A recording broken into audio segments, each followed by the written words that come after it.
A Xunta de Galicia e o Concello de Pontevedra deron esta mañá un paso importante para mellorar as infraestructuras na cidade. A principal, o Gran Montecelo.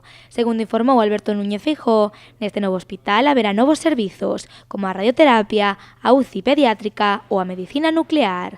Tamén intentarase dar maior confort aos usuarios e por iso o 60% das habitacións neste novo centro serán de uso individual. Hai dúas datas importantes. Este mes aprobaremos o plan sectorial e a finales deste 2019 licitaremos a obra. O importe da obra superará os 100 millóns de euros.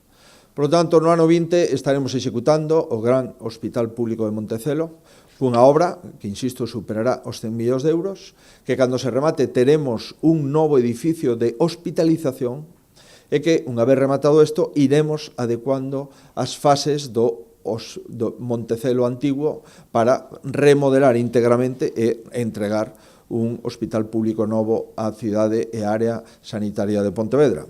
Outro dos temas básicos desta reunión foi o dragado do Lérez, unha demanda histórica por parte da cidadanía. O presidente da Xunta de Galicia anunciou que os lodos e os áridos verteránse nun punto habilitado pola Administración Xeral do Estado.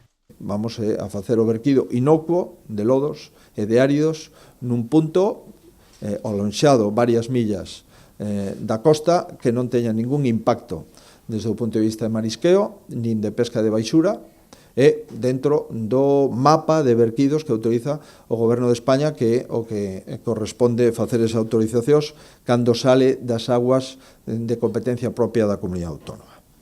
Feijóo e Lores están de acordo en que non se pode colapsar a depuradora dos Praceres de augas pluviais. Por iso, a Xunta comprometeuse esta mañá a crear un emisario submarino cun investimento de 10 millóns de euros.